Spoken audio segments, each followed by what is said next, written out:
You are not struggling with doubt. You are addicted to wanting. You have given it a respectable name. You call it uncertainty. You call it lack of faith. But what you truly resist is release. If tonight your desire were declared finished, settled beyond dispute, you would not know what to do with yourself. For wanting has become your occupation. Anticipation has become your identity. You say you believe, yet you keep it alive as something in progress. You return to it, you monitor it, you rehearse its arrival, and every rehearsal confirms the same condition. It is not yet yours. Doubt is passive. Attachment is active. Attachment supervises. Attachment measures. Attachment refuses finality. You do not fear failure. You fear the end of seeking. And so you cling. You cling to the desire, to the waiting, to the movement toward it, because the one who is becoming feels safer than the one who is. Call it by its proper name. It is not doubt. It is attachment. And once you see this, something becomes uncomfortable.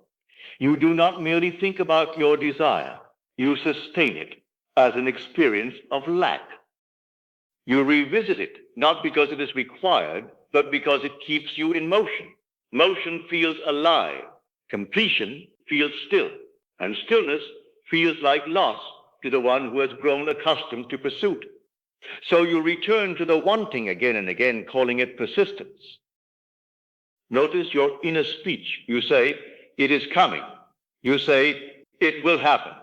You say, soon. Every such word places it ahead of you. Every such word preserves distance. You do not simply desire the outcome. You maintain the identity of the one who does not yet have it. And that identity becomes familiar. Familiarity is powerful.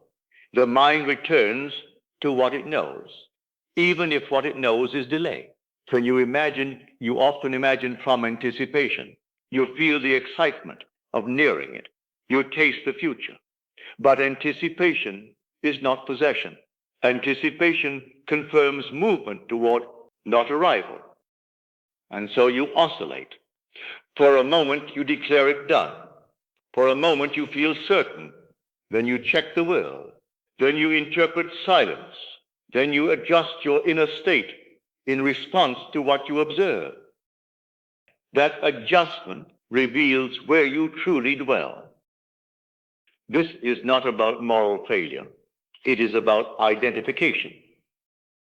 As long as you identify as the one who is in process, the process continues. As long as you derive meaning from becoming remains your condition. You say you want the end, yet you keep rehearsing the middle. You do not fear that your desire will fail. You fear the collapse of the self who longs. For if longing ends, who are you? The seeker must disappear, and the disappearance of the seeker feels like death to the mind that has built itself around pursuit. So you protect the pursuit. You keep the desire active in thought. You keep it moving in imagination. You keep it slightly ahead of you, not because the law demands repetition, but because the identity of almost feels safer than the identity of now. And as long as you remain almost, you remain almost. Here is the law, and it does not bend for preference. Consciousness externalizes what it most consistently identifies with, not what it briefly entertains, not what it hopes for, what it inhabits.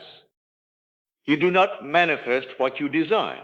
You manifest what you are most at home being. And if you are most at home being the one who is nearing fulfillment, then nearing fulfillment is what will continue. The mind does not respond to your strongest moment. It responds to your dominant position. A state is not a feeling you visit. It is a position you occupy without strain.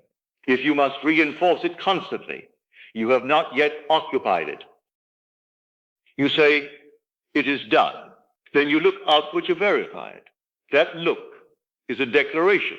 It says, I am not yet convinced, and conviction divided cannot solidify. Division delays embodiment.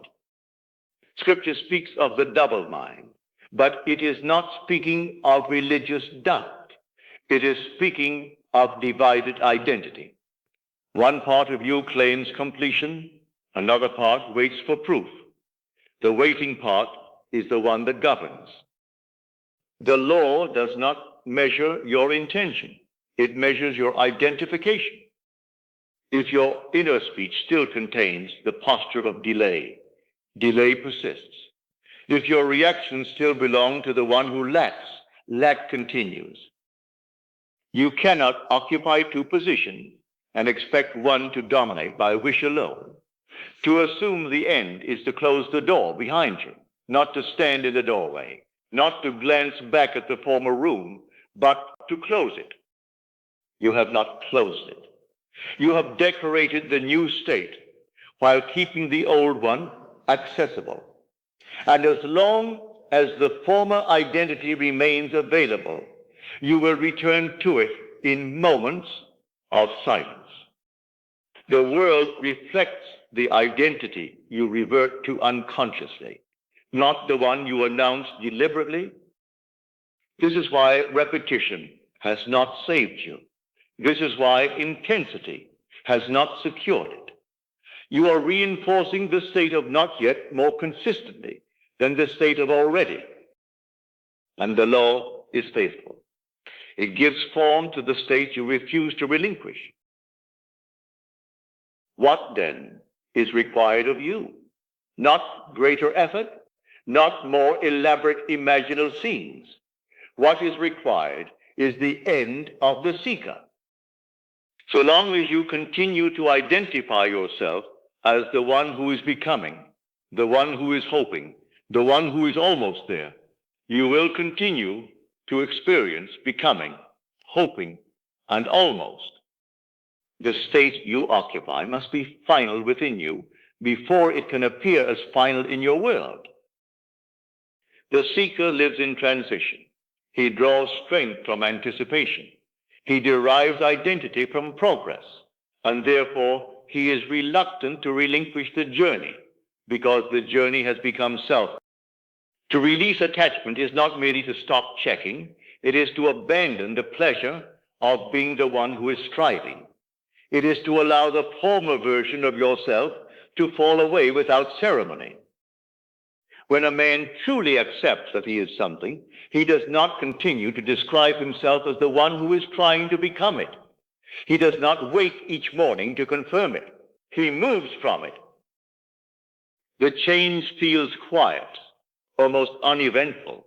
There is no dramatic announcement within. There is simply the absence of tension. And that absence is unfamiliar to the one who has grown accustomed to longing. You have mistaken longing for depth. You have mistaken intensity for faith. But faith is not intensity. Faith is acceptance without inner argument. The moment the inner argument ceases, the state is assumed. And once assumed, it does not require defense. This is why you must relinquish the need to feel movement. Movement belongs to the outer world. Your task is embodiment. Embodiment is still. It does not chase signs. It does not demand reassurance. It rests in the quiet conviction that what is accepted inwardly must, in its own appointed hour, express itself outwardly. If you find yourself still deriving identity from the delay, then do not condemn yourself. Simply see it clearly. You have been attached to the process, not committed to the end. There is nothing to fix. There is only something to release. Release the role of the one who waits. Release the narrative of becoming. Let the former self dissolve through neglect. And when you no longer introduce yourself inwardly as the one who desires, you will discover that desire has already been absorbed into being. Stop calling it doubt. Call it what it is. Attachment. And attachment ends the moment you withdraw your identification from the one who still waits.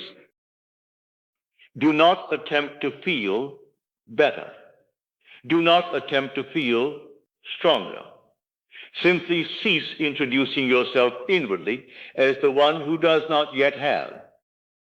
If you have assumed the end, remain there. Do not descend to examine it. Do not rehearse delay. Do not protect the former condition out of habit. Sell it completely. The law does not ask for your emotion. It asks for consistency of identity. Choose the state. Occupy it. Remain in it. Nothing more is required. Now, let us go into the silence.